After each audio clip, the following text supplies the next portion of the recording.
You know what the best thing about these game system documentation projects is? It's not the fame and it's not the fortune, mainly because you don't get either of those. It's when I get blindsided by something. Could be great, could be terrible, just something out of nowhere and unexpected and standing out against the background. So let's talk about Cross Wiber. The game has an English subtitle, Cyber Combat Police, though that gets inconsistently used, which means that people mainly just go with Cross Wiber. You might recall that early on in the project, we saw a game called Cybercross, also from Face. It was a side-scrolling, single-plane beat-em-up that was themed like it was a superhero show. Your main character would transform into an armored hero with abilities that depended on which primary color they were wearing. Cross Wiber is the sequel to Cybercross. It has a different main character, but he also works for the Galactic Policeman. It's kinda similar to Ultraman in that way. The plot of Cross Wiber is actually given in a screen of English text that appears when you start the game, but to sum it up, new aliens show up, new guy is sent to fight them, the end. There are 13 stages here, and even though they're relatively short stages, they do add up.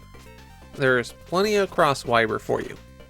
You begin every stage in your normal human form, and as a normal human, you can do a small little jump, punch, and kick.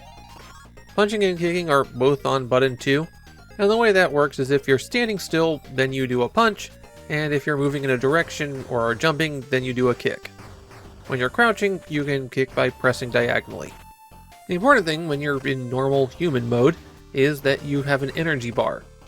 The energy bar in Cross Wiber is a little bit funky, because while it goes down when you get hurt, and if it runs out you'll get a game over, enemies don't do that much damage.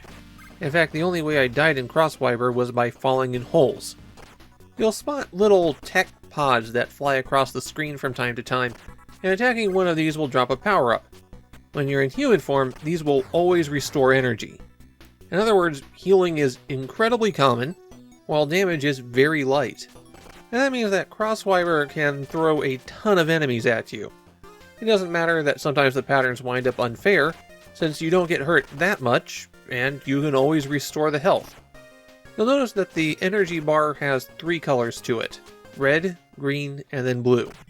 Once you've accumulated enough health that the bar is in the blue section, you can hit select and change into your heroic form. In hero form, you can jump higher, and you have an attack based on what color outfit you're wearing. And those are the only differences. Yeah, being a hero is convenient, but you can easily play the whole game just as a human. The default hero mode is red, and like all red heroes, he has a sword. The green hero has a boomerang, and the blue hero has a gun which acts different from any other weapon.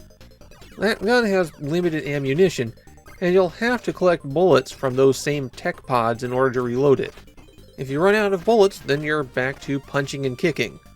You can maintain hero mode as long as your energy stays above the red zone. Once it dips below that mark, then it's back to being a normal human. When you're in your Metal Hero mode, okay, these guys aren't officially Metal Hero, but they really look like it, the tech pods can also drop red, blue, and green icons that will switch your weapon. These have the added benefit that if you collect an icon that matches your current color, then your weapon can upgrade. You can upgrade your weapon to level 6, and weapon levels are permanent. They even carry over if you have to continue. Now the downside of this is that once you've transformed, the pods have 7 different things that they can drop, and your weapon upgrade is only one of them. That winds up making it pretty difficult to upgrade your weapons. I never could get above sword level 2, for example, because the items just wouldn't drop, and I kept getting forced into taking other things. Now if you upgrade the gun, then you get stronger bullets and eventually a spread shot, while upgrading the boomerang gives you longer reach and more damage. The sword levels up in a similar way, but you're not going to see it in this video. 2 of the stages are special because they're horizontally scrolling shoot-em-ups. You're riding on your flying motorcycle, shooting your way to the next location. You can collect energy on these stages, but you can't transform. As shoot-em-ups, these aren't really difficult, especially since you can take a ton of damage, but it's a nice way to break up stages. Several of the later stages are mazes, requiring that you go through doorways and find the right path. A kind of level that was unfortunately common at this point, and not that much fun to go through. This is the end of the Cyber Cross Wiber series, and I get the impression that it wasn't especially popular at the time. I found complaints from Japanese fans that they found it to be too difficult and too confusing. And personally, I had the exact opposite experience. 90% of this game is super easy. It's just that there are 2 stages that require that you do some precise jumping, and enemies will knock you back when they hit you. So those were really the only difficult parts of the game for me. Beyond that, you could damage rush bosses without too much difficulty, and it's pretty difficult to get your energy depleted. I liked how the action was heavy and continuous, but not overwhelming. And I appreciated that there were multiple viable approaches to pretty much everything. I can't talk about which hero form is the best, because you really could use any of them. My real biggest problem with the game is that the power-up system probably could have been tweaked a little bit, so you didn't have to do things like wait for power-ups to vanish just so you didn't pick them up. I found Cross Wiber to be really enjoyable.